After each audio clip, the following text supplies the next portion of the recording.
Assalamualaikum warahmatullahi wabarakatuh.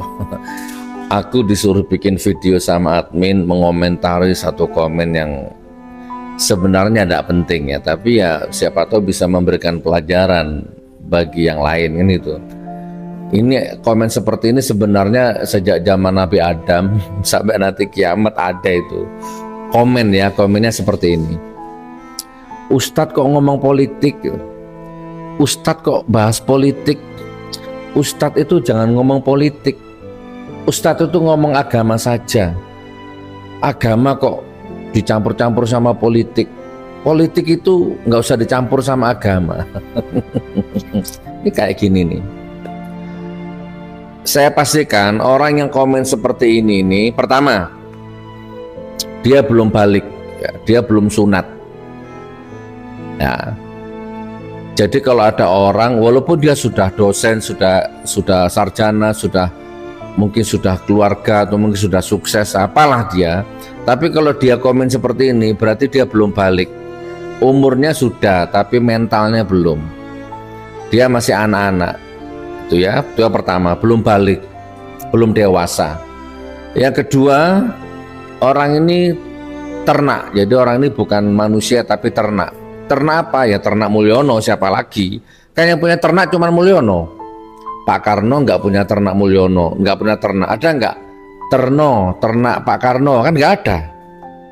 Terdur, ternak Gus Dur kan nggak ada. Apalagi ternak SBY nggak ada. Terti, ternak Megawati nggak ada. Terbi, ternak Habibie nggak ada. Yang ada cuma ternak Mulyono, banyak ternak Mulyono. Badannya manusia tapi otaknya ternak. Otaknya ternak, binatang ternak. Akibat revolusi mental rezim terkutuk 10 tahun yang lalu ini, banyak manusia tiba-tiba jadi ternak. Ini salah satu contohnya. Ustadz kalau ngomong politik belum balik, ternak. Terus yang ketiga, orang yang ngomong gini ini biasanya orang yang izin ya, saya nggak bermaksud menyinggung satu golongan. Ini termasuk golongan orang-orang yang lunak tulang, nah, tulangnya lunak. Nah gini kan, jadi bencong, hatinya bencong, jiwanya bencong. Ih, Ustadz kok ngomong politik? Ih, Ustadz kok ngomong politik? Nah, itu bencong namanya ya. Jadi hatinya lunak, jiwanya lunak, tulangnya lunak, letoy. Ya, itulah. Nggak pernah dihantam kerasan kehidupan. Oke, saya nggak panjang-panjang. Jadi ya gini, hasil didikan ternak ya begini nih. Agama kok dibawa-bawa ke politik, politik kok dibawa-bawa ke agama. Nah, dulu kan ngomong gitu tadi Mulyono itu waktu berkuasa. Ya ini jadinya, ya kan? Yang benar itu semua orang harus ngomong politik sekarang. Mau ustadz, mau kiai, mau habib, mau gus, harus ngomong politik. Ibu rumah tangga harus ngomong politik. Kalau nggak mau ngomong politik, minimal melek politik. Walaupun mulutnya nggak mau ngomong politik, minimal otaknya mulai berwawasan politik, matanya mulai melek politik. Jangan kayak ternak satu ini. Agama itu boleh dibawa ke pasar, wajib dibawa ke pasar supaya berdagangnya jujur, tidak merugikan konsumen, tidak mendolimi pembeli. Nah, kalau agama dibawa ke pasar, pasarnya berkah. Kalau agama dibawa ke rumah tangga, rumah tangganya sakinah mawaddah warahmah.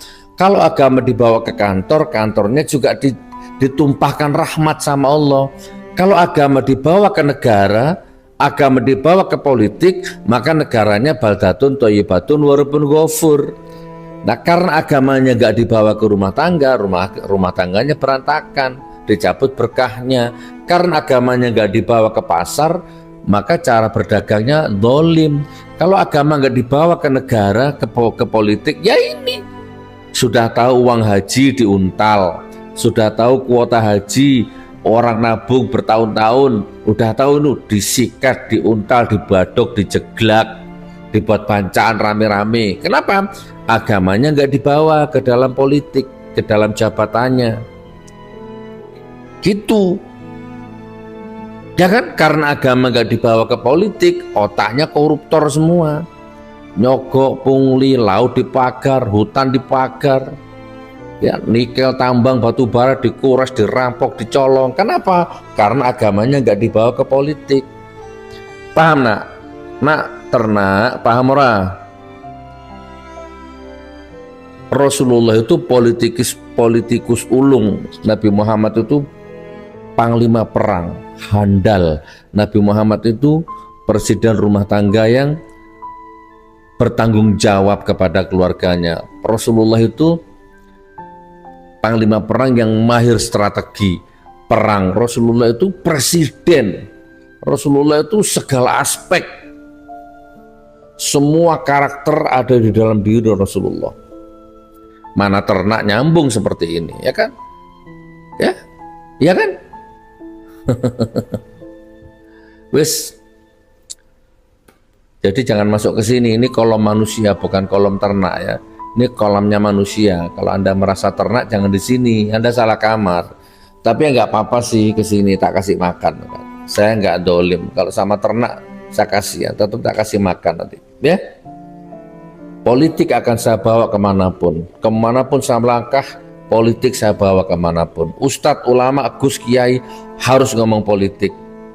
Karena dari politik itulah lahir satu kekuasaan yang mengendalikan perekonomian, budaya, politik, ekonomi, peradaban sebuah bangsa. Itu dari politik. Lah kalau agama nggak boleh dibawa ke politik, nah itulah ternak.